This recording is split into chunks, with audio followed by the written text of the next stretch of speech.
Bishot, le Rosh Yeshiva, le Tsevet des Rabbanim. Je suis content de venir vous voir. Ça devient très très difficile de venir tout le temps à Yerushalayim. C'est pas le manque de volonté, c'est Pashut, c'est la fatigue des voyages, les longs voyages que je fais. Ben voilà, je retourne chez moi. Je me rappelle ce petit balcon-là. C'est là-bas où je préparais beaucoup des fois des cours. Je voyais un arbre qui était en face. Et je vous raconte une histoire sur cet arbre. Il n'est plus là aujourd'hui. Cet arbre-là, il dérangeait un peu. Il dérangeait un peu parce que vraiment il cachait tout. Alors on a demandé la permission. Ils nous ont dit non. Vous savez qu'on compare la Torah à Etz HaHaim. Et je me rappelle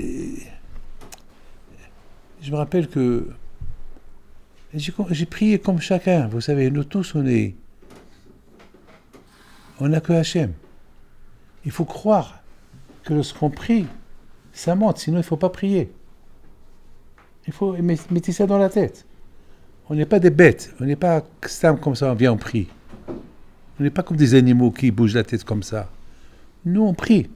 On fait shahrit, on fait minha, on fait arbit, on a l'aïmouna, que Hachem va accepter, kishmi atfila. Il n'y a pas de miracle. Mettez ça dans la tête.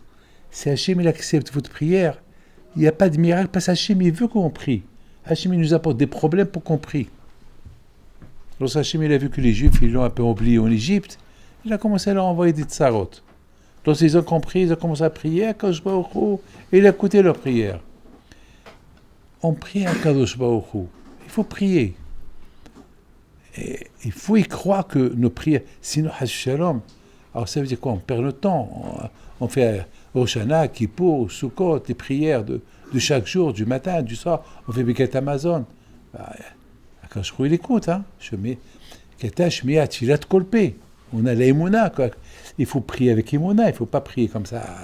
C'est pour ça qu'on dit, lorsque tu fais une bracha, il faut une kavana. Pourquoi? Parce que quand même, attends, tu dis merci à Hachem, il faut penser que tu dis merci à Hachem. Il ne faut pas que ta tête soit ailleurs. Tu fais l'amida, tu fais la prière. Alors, à Boutaï, j'étais en face de cet arbre qui dérangeait. Mais la Shamaïm, la même semaine, il y avait beaucoup de vent, il y avait beaucoup de pluie, et l'arbre, il est tombé avec le vent. Alors, il y a certaines personnes, ah mais David, c'est cet arbre qui te dérangeait. Je lui dis, c'est cet arbre qui m'a dérangé. Baruch Hashem, ça veut dire, Baruch Hashem, il a écouté la prière. Heureusement que l'arbre n'est pas tombé sur la yeshiva, heureusement que l'arbre n'est pas tombé sur une voiture. Baruch Hashem, il faut ça. La bataille, je peux vous raconter des millions d'histoires, des millions et des millions d'histoires, combien Akash Baruch Hu, combien Akash Baruch Hu, il nous aide, combien Akash Baruch Hu est bien avec nous. Maintenant, je ne veux pas être très intelligent avec vous. Maintenant, je vais simplement me mettre un peu à raconter une histoire. L'histoire que la Torah nous raconte. C'est une histoire qu'on lit chaque année, mais on la lit comme ça, on n'a même pas le temps. Vous savez, c'est vrai qu'on a le temps de réfléchir à chaque histoire que la Torah nous raconte. On peut devenir je ne sais pas quoi. Rav Shach alav shalom, il disait une belle phrase. Il dit le meilleur livre de Moussar de toutes les générations, c'est lorsqu'on parle sur Abraham, Isaac, Yaakov et Moshe. Leur histoire, c'est le Moussar. Et c'est du Moussar. Alors, à Botaï, j'étais en train de lire la paracha, comme tout le monde. Et je lis Pshuto Kemashmaou. Je suis en train de lire la paracha de la naissance de Moshe Rabbeinu. Moshe Rabbeinu, lorsque sa mère, elle a mis au monde Moshe 3 mois à l'avance. Voilà le moment où il est venu. Il faut le... Ça y est, les Égyptiens vont venir voir parce que tout le monde savait qu'elle était enceinte. Et voilà. Elle dit à son mari, je fais quoi? Son mari lui dit, ben, c'est à cause de Myriam. Moi, je raconte l'histoire comme ça à cause de Myriam. Pourquoi Myriam?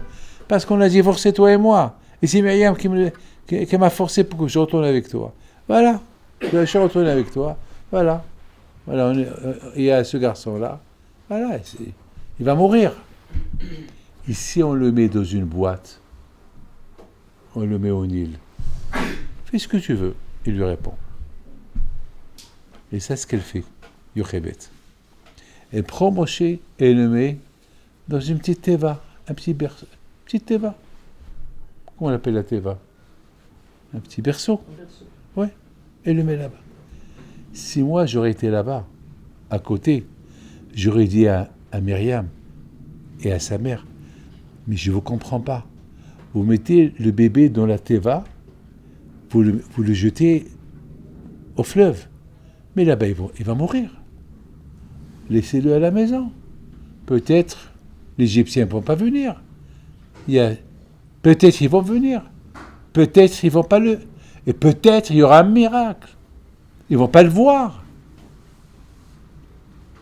Rabotai, vous savez, la Hanouka, le miracle de Hanouka, Hipsou, Matsou, ils ont cherché les Hashmonaïm de l'huile, ils n'ont pas trouvé d'huile. Il n'y avait pas d'huile.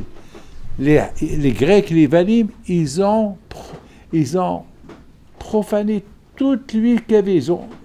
Ils ont rendu tamé toute l'huile. Il y avait une petite fiole, ils ne l'ont pas vue. C'est pas qu'ils sont aveugles. Parce qu'Hachem, il n'a pas voulu qu'ils la voient, c'est tout. Moi, une fois, je cherchais avec quoi je me pique pour savoir combien le taux de diabète. C'était pendant le corona, et je ne l'ai pas trouvé. J'étais seul dans la chambre. Et j'ai cherché partout dans la chambre. Il n'y avait pas, j'ai dit, c'est pas possible. J'ai utilisé 2 fois, il doit être là. Personne ne rentre, parce que j'étais en quarantaine. Personne ne rentre dans ma chambre. Il doit être là, sur le bureau. Je cherche. Et à la fin, sous le lit, sur le lit, partout, je ne trouve pas. Je dis, Hachem, attends, vous savez, Rabotai, beaucoup de fois vous lisez un Tosfot, vous ne le comprenez pas. Et soudainement, vous le comprenez. Ah, ben, demande à Akash Baruch Hu, éclaire nos yeux. Ben, toute la Torah, elle est là. Toute la Torah, elle est dans le livre. Mais on comprend uniquement ce que nous, on peut comprendre. Et selon le amal, selon l'effort qu'on va s'investir, on va comprendre mieux. Et encore plus, tu vas comprendre mieux. Et encore plus, tu vas comprendre mieux. Akash Baruch Hu, t'éclaire tes yeux. Waouh, tu comprends. Tu veux comprendre encore plus. Étudie. Encore, il y a... Vous croyez tous ces commerçants-là, vous croyez qu'ils sont intelligents?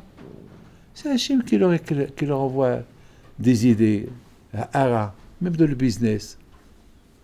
Mais moi, je connais quelqu'un qui l'a acheté une affaire, 10 personnes ne l'ont pas acheté.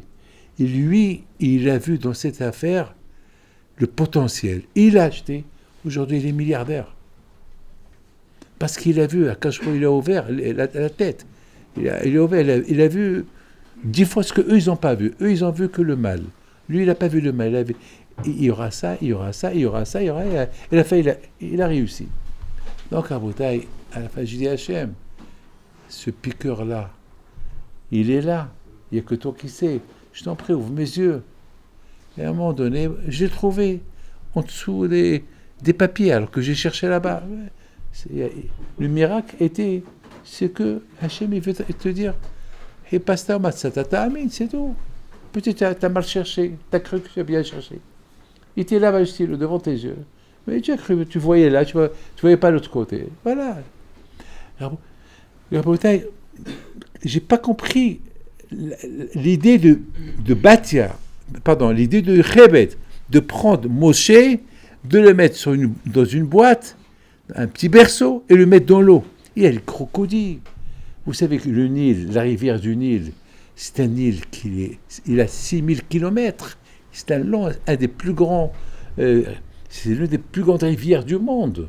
C'est immense. Et l'eau là-bas, il court, il va vite, il va très vite. et plein je sais pas, j'ai pas compris. Répète, tu veux le tuer, laisse-le chez toi à la maison, qu'il meurt à la maison. Pourquoi le mettre, le pauvre? C'est les crocodiles qui vont le manger, les tanénim.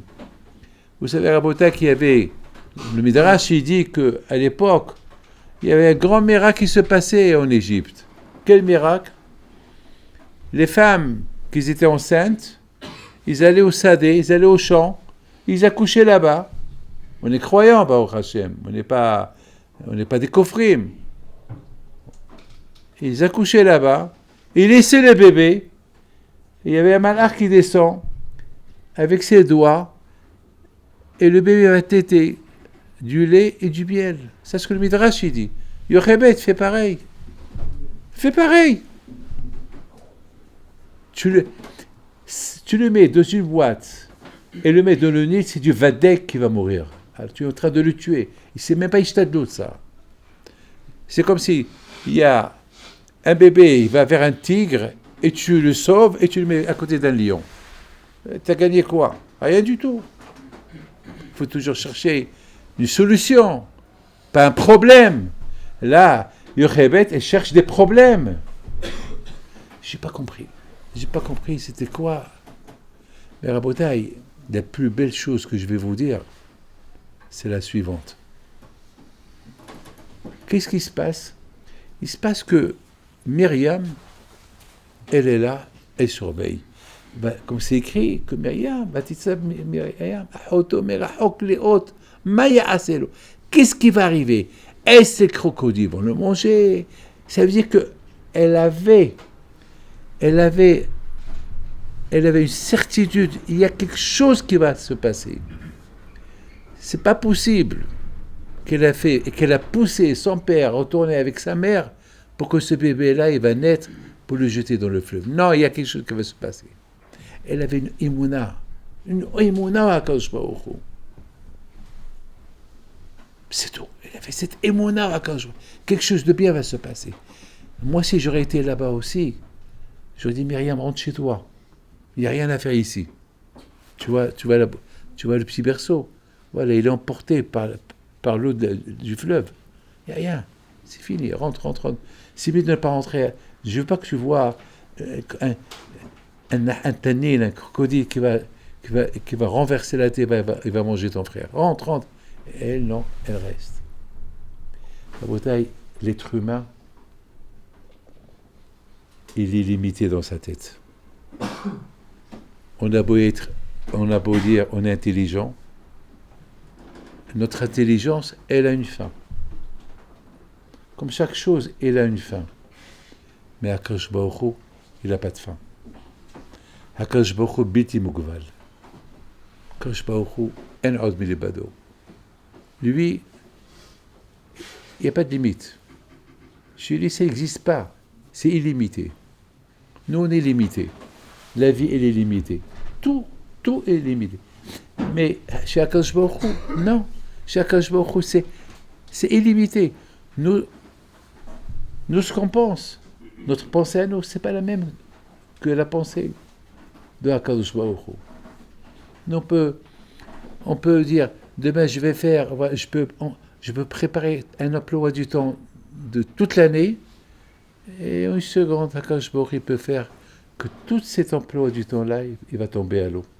Tu glisses, tu te casses les pieds, tu es à l'hôpital, tu restes là-bas, tu ouvres. Ouais, c'est tout. Tout ton projet, tout ce que tu as pensé faire, rien ne va se passer. C'est Hachem le patron. C'est Akadosh Baruch Hu qui décide. C'est comme ça. D'ailleurs, Rabotai, Yochebet, elle a pensé à tout ce que je suis en train de vous dire. Mais il n'y a que Akadosh Baruch Hu, le ration d'Hachem. Akadosh Baruch Hu lui a mis dans la tête, mets le bébé dans une boîte, c'est tout. Alors, la question, elle est, où est le higayon? Attends, attends, il y a l'esprit. C'est quoi le higayon? De mettre un bébé dans une boîte, de le mettre dans le Nil. Il y a une logique. Ici, il n'y a pas de logique. Du Yochebet, il n'y a pas de logique. Mais c'est Hachem qui m'a mis ça dans la tête. Mais où est la logique? Ah, toi. où est la logique, mais quand il sait ce qu'il fait. Et voilà, Raboté, qu'est-ce qu'on voit? Au moment que la Teva, elle la met dans l'eau, elle ne pouvait pas rester là-bas. Elle ne pouvait pas supporter. Elle est partie au Khébet. Elle est rentrée chez elle, en larmes, en pleurant. Mais Myriam, elle est restée. Elle avait une émouna. Lorsqu'on a une émouna, il faut aller à la sof. Lorsqu'on a une émouna, il faut aller jusqu'au bout de ta émouna. Tu as besoin de quelque chose, il y a quelque chose qui te manque, il y a quelque chose. Il faut avoir l'émouna Adasof.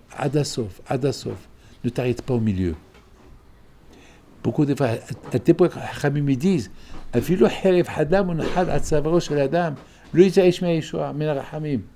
même si on voit, c'est la fin, il n'y a plus rien à faire, rien. Moi, j'ai visité un malade ce matin, avant de venir chez vous. J'ai visité un malade, chez lui il y a 6 ans. Il y avait la Hewa Kadisha. Ça fait, c'est fini. Il avait la grave maladie. Ils lui ont pas donné 2% à vivre. C'est pour ça. Il s'était. Et j'étais le voir à l'hôpital ici à Sha'ari Tzedek il y a 6 ans. Et j'ai eu de la peine. Sa femme était jeune. Il avait 3 enfants à cette époque. J'ai le cœur déchiré. Et sa femme, elle me disait, Rabbi David, je veux que mon mari, Be'ezat Hashem, il guérit, il retourne au collège, c'est un collège, c'est un avraire, et qu'il retourne étudier la Torah. J'ai fait une boule à la gorge.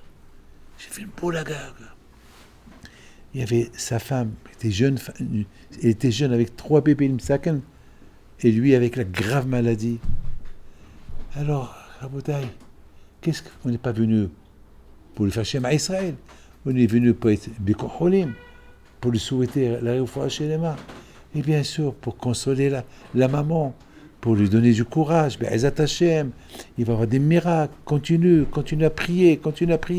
Hey, Be'ezat Hashem. Après, tu feras une Seoudat Odaya. D'ailleurs, c'est comme ça qu'on fait. C'est ça ce qu'on fait.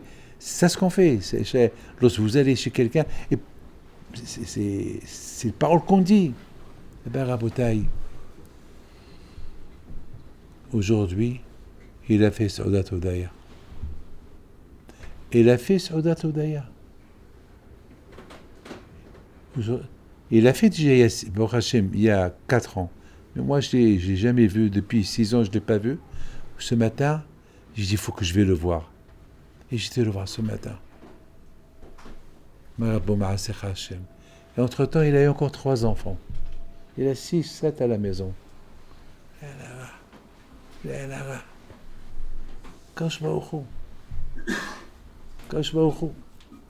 Sa femme, c'est la tzadékette. Elle avait la émouna jusqu'au bout. Mais elle avait une siba. Quelle siba elle avait, la femme de ce avraire?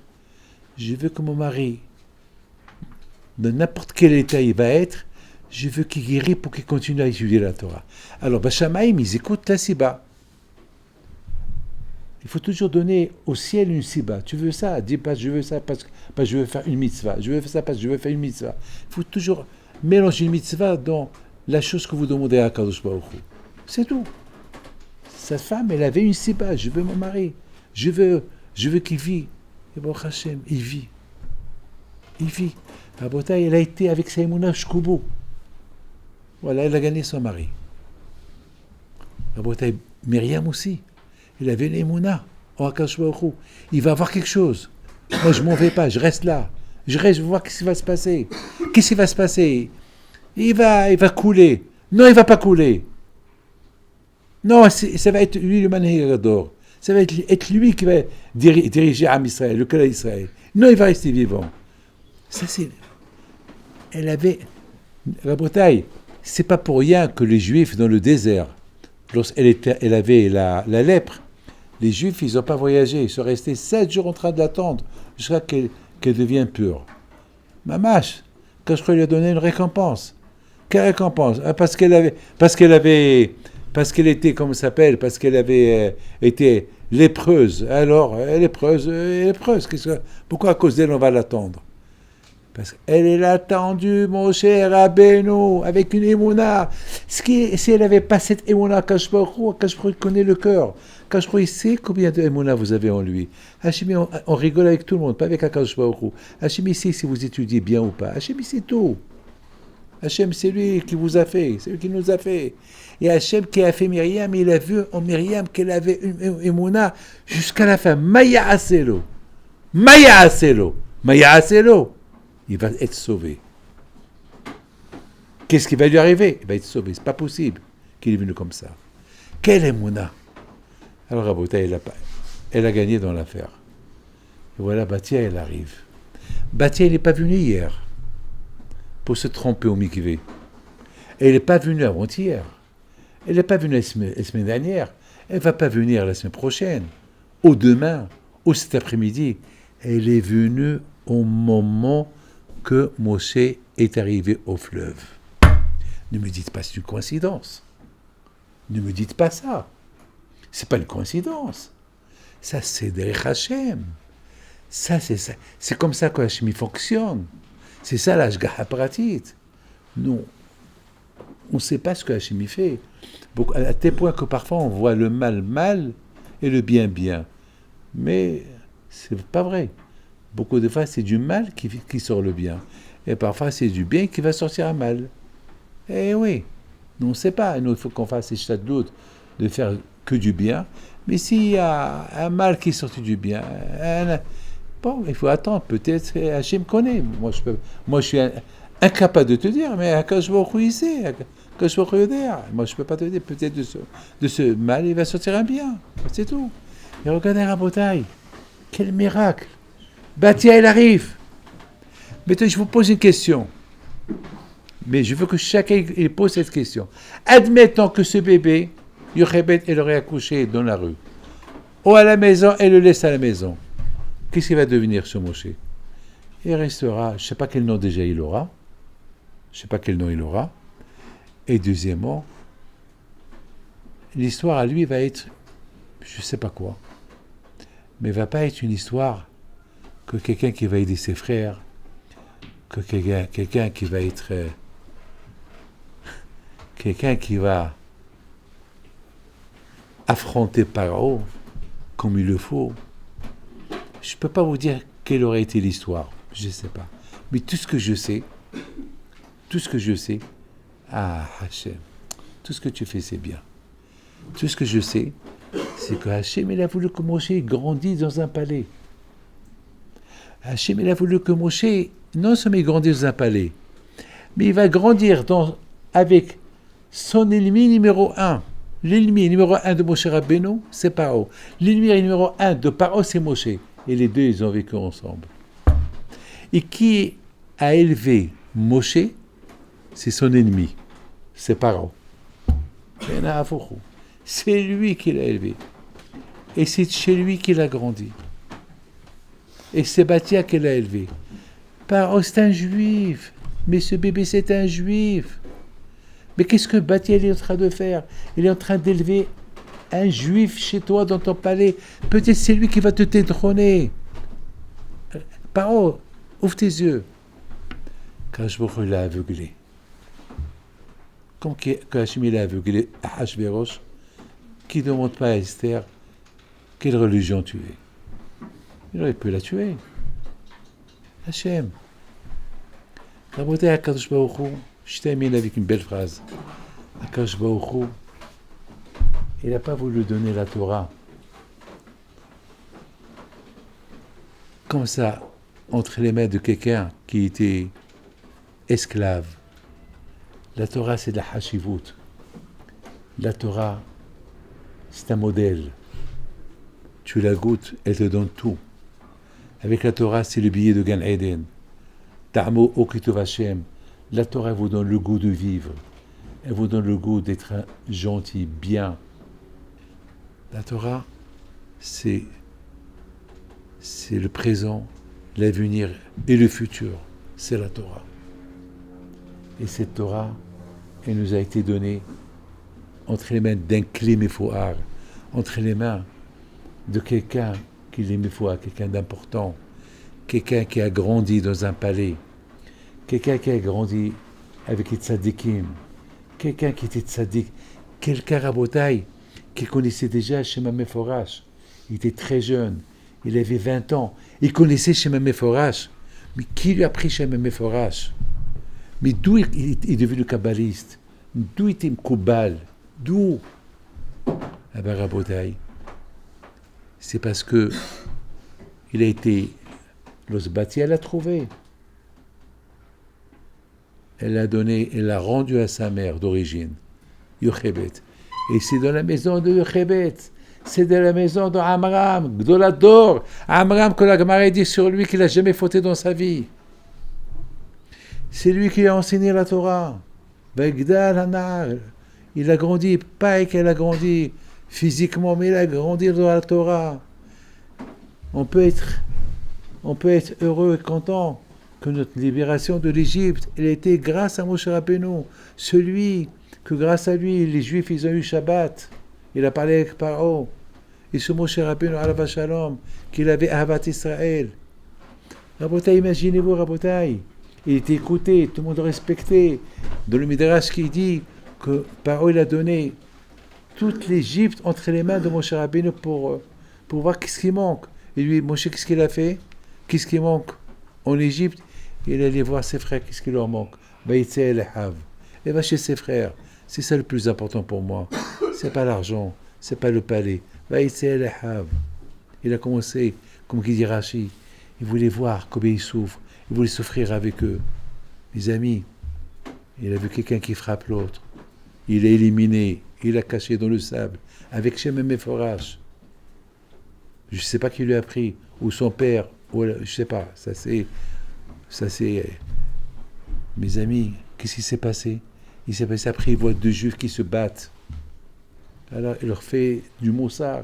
Ils l'ont menacé. Moi, si j'étais Moshe, vous savez ce que j'aurais fait? Je ne sais pas. J'aurais fait quelque chose que vous n'allez pas croire. J'aurais paralysé ces deux personnes-là. Je les aurais paralysés. Je vais être gentil, je ne vais pas les tuer. Je ne vais pas leur faire. Parce que c'est un Moser. Vous savez qu'un Moser, Hayev Mita. Et eux, ils lui ont dit, on va aller chez Paro lui dire ce que tu as fait, que tu as tué un Égyptien. Là, Paro va se réveiller. Ah, celui-là qui a grandi chez moi, il commence déjà à faire du mal. Il faut le tuer. Moshe Rabbeinu aurait pu faire ça, mais il ne l'a pas fait. Mais c'est démontré. S'il connaît Shema Meforash, c'est qu'il est prophète. Et s'il est prophète, il a vu que ces deux-là, ils vont le faire du mal plus tard. Dathan et Abraham, ils étaient méchants avec Moshe Rabbeinu tout le temps. Mais là, il fait une kovako. Il a vu aussi une chose. Il a vu qu'ils vont recevoir des coups des Égyptiens à cause des Juifs. Parce qu'ils sont des... Dans quelques années, ils vont subir des coups. Parce que il dit, le Juif qui ne fait pas son travail, il faut le frapper. Et eux, ils étaient responsables des Juifs. Et ils n'ont pas frappé. Donc, c'est eux qui ont reçu les coups à la place de donner des coups. Moshe Rabbeinu a vu ça aussi. Laisse-les vivants. Mais attends, mais après, ils vont te faire du mal. Après, c'est avec Korah, ils vont te faire du mal. Après, c'est la terre qui va les avaler. Bon, ce cas-là, Dieu est grand. Comme ça, Moshe l'a dit. Qu'est-ce qu'il fait, Moshe? À cause de ces deux Rechaïm, il s'exile, il va en exil. On va avoir de la peine, oui. Le pauvre Moshe, Mskin, pendant quelques dizaines d'années en exil. Mais Rabotai, c'est un exil qui nous fait de la peine. Le pauvre. Mais Rabotai, Bédafra, dans cet exil-là, Rabotai, Akash Baruch Hu s'est découvert, il s'est dévoilé à lui, à Har Sinaï. Et c'est de là-bas l'histoire, elle commence, de Matan Torah. Voilà, Rabotai, les choses que nous ne comprenons pas. Akash Baruch Hu, il sait ce que nous ne comprenons pas. Et après, on les comprend avec une fois qu'on les voit arriver. Et ça, la Emouna. Beaucoup des fois, il y a des choses qu'on ne comprend pas au début. Mais après, c'est à nous d'avoir la Emouna. C'est vrai, on n'a pas compris Yocheved ce qu'elle a fait. C'est vrai, on n'a pas compris Myriam qu'est-ce qu'elle a fait. C'est vrai, on n'a pas compris Amram pourquoi elle a giflé sa sœur. On n'a rien compris. Mais au moment qu'on voit Batia arriver, waouh, là on commence à faire marche arrière. Batia qui sauve le bébé. Rabotaï, je vous en prie, 1 minute. Imaginez-vous, Yochebed, elle sort de la maison avec le bébé et le jette dans le fleuve. Elle retourne 1 heure plus tard. 1 heure plus tard, c'est le bébé vivant qui retourne chez elle. Mais réfléchissez ça. Regardez comment Akash Baruch Hu fait les choses. Imaginez-vous combien Yochebed, c'est mon fils, parce qu'il n'avait pas encore de nom. Parce qu'il se peut que ses parents lui ont donné un nom. Mais le nom Moshe, c'est Batia qui lui a donné. Et voilà Rabotaï. Elle le voit. Mais imaginez-vous, qu'est-ce qu'elle a dû penser? Ah, Baruch Hashem, que je ne l'ai pas laissé à la maison. Ah, Baruch Hashem, que je n'ai pas accouché dans la rue. Baruch Hashem. Voilà, maintenant, il est sous la protection de Batia, la princesse, la fille de Paro. Et bien sûr, la fille de Paro, elle vient le voir tout le temps. Et pour finir, elle l'a appelé Moshe. Moshe. Pourquoi Moshe? Parce que je l'ai pris de la mer. Je l'ai pris de la mer. Parce qu'il était condamné à mort. Et c'est quoi Moshe? Le Baal HaTorah me dit que les lettres Moshe, c'est les mêmes lettres de Hachem. Moshe, même Shinhe, Hachem, même Shinhe. Les mêmes lettres. Vous vous rendez compte, Rabotaï? Batia, quel nom elle donne à Moshe? Elle lui donne le nom d'Hachem. Comme ça, par la Torah midi. Elle lui donne le nom d'Hachem. Mahavti Toratecha. Torat Hashem. Torat Hashem, Torat Moshe. Ça veut dire que Batia aussi, elle était dans un niveau spirituel très élevé. Pour qu'elle donne ce nom à Moshe Rabbeinu. Mahavti Torat Hashem Timima. Torat Hashem, Torat Moshe. Zichrou Sefer Torat Moshe Avdi. Et qui a donné ce nom? C'est Batia. Regardez Rabotaï, tout ce qu'on a gagné. Regardez tout ce qu'on a gagné. On a gagné. Et Rabotaï, c'est ça. Bémet, je pouvais rester des heures et des heures hein, pour comprendre cette histoire. La naissance de Moshe. Tout ce qui s'est passé pendant ces heures-là. C'est l'Ashgaha Pratit. Comme quoi Akash Baruch Hu, la finalité, ce qu'Hachem il a fait avec Moshe, il est fait en particulièrement avec chacun de nous. Chacun de nous et son histoire. Zé Sefer Torat Moshe Avdi, et chacun de nous, s'il est attaché à Hachem, il étudie la Torah, Hachem va lui dire Zé Sefer Torat Ploné Avdi. Parce qu'il n'y a pas un juif où il n'a pas en lui un hélik de Moshe Rabbeinu. Chaque juif qui étudie la Torah, surtout vous, vous, ben il y a une partie de Moshe Rabbeinu en vous. Une partie de Moshe Rabbeinu en vous. Alors moi j'ai une partie, vous avez une partie, chacun a une partie. Alors lorsque nous on est tous ensemble, alors on devient mamash, on devient Moshe Shapir Kahamart. Vous savez quoi? Je vais dire à ce Bahour, Moshe Shapir Kahamart, tu as bien fait, tu deviens Moshe Rabbeinu. Il faut à Rabotaï qu'on arrive, c'est ce que Hachamim ils disent. Lorsqu'il y a un Rav dans la Gemara, il dit quelque chose de magnifique, on lui dit Moshe Shapir Kahamart, Moshe tu as bien dit. Rabotaï, il faut qu'on arrive à ça. Moshe Shapir Kahamart. Il faut qu'on arrive à ça. Et c'est ça la parcha de cette semaine. La sortie de l'Égypte était uniquement pour une seule cause, pour recevoir la Torah. Il n'y avait pas une autre cause. La seule cause pour recevoir la Torah. Et Baruch Hashem, on l'a reçu. On l'a. Maintenant, on l'a. N'oubliez pas, aujourd'hui, on est dans l'époque de Mashiach. Avec tout ce qu'on entend, les guerres, tout ça, on est dans l'époque. Mais il y a Raham Kadosh, il apporte un midrash qui dit que grâce à Moshe Rabbeinu, qu'il y aura la Géoula. Grâce à la Torah Kedusha, Et Baruch Hashem, à notre époque, il y a beaucoup de Torah. Il y a beaucoup de Torah à notre époque. Et le Satan, il a peur. Le Satan, il craint beaucoup cette époque, parce que c'est l'époque de Moshe Rabbeinu, c'est l'époque de Mashiach, c'est l'époque où la Torah, elle grandit. Regardez, là où vous allez. Moi, je vais très souvent en Amérique. Vous n'avez aucune idée qu'est-ce qui se passe à Likoud, qu'est-ce qui se passe dans toutes les villes en Amérique, la Torah qu'il y a, et le Shabbat. Il y a 30 ans, j'étais dans une synagogue, Bnei Zion, à Brooklyn. Je à Minha, il n'y avait personne. Il y avait un monde fou pour Minha sur la Shishit. C'est tout.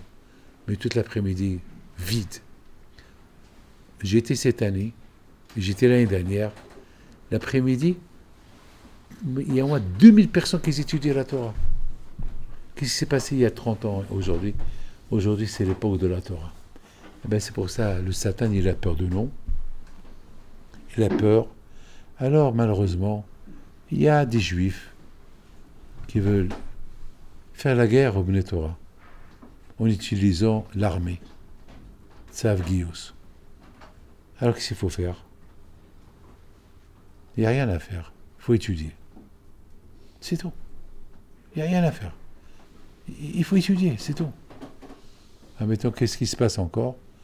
Même si pour ceux qui veulent aller à l'armée, il y a encore des problèmes. Cette semaine, ils ont annoncé des choses que même les religieux qui sont dans l'armée, ils ne peuvent pas l'accepter. Je sais pas, je ne vais pas vous dire quoi, mais c'est impossible que des femmes ils vont être des tankistes.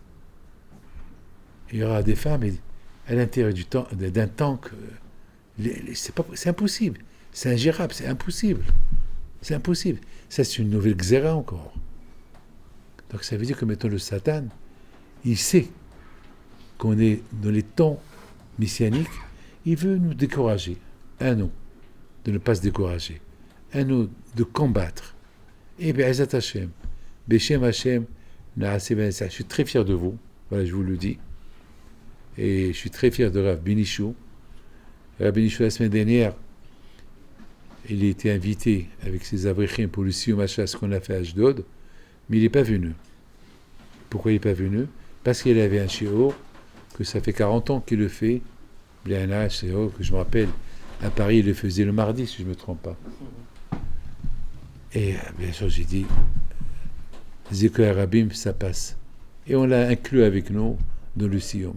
Et on vous a inclus aussi, vous tous, dans le Siyum qu'on a fait la semaine dernière.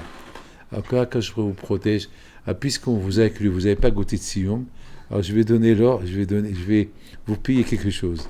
Comme ça, vous allez faire une Seouda, une Shmat ma mère, Madeleine Mazal, Bat Moha Simha, Shmata Began Aden, et que Shmish Lahifou Hashima, tous les Houlim qui les rassonnent, et que Kashbouchi vous protège, que vous soyez de bons amis de Hachamim, bonne réussite, et Hazak ou Baruch, et je suis fier de vous. Voilà, n'oubliez pas qu'une seule chose, que chacun y a Moshe Rabbeinu en lui. Mais c'est pas assez, il faut devenir Moshe. Vous avez compris? Il faut devenir Moshe. Moshe échappé Kahama. Ça, c'est... Il faut avoir le ratson, il faut avoir la mahshava. Comme il a dit le Rav tout à l'heure, il a dit lorsque on a ça dans la mahshava et la shifa, on arrive. Que Hashem protège.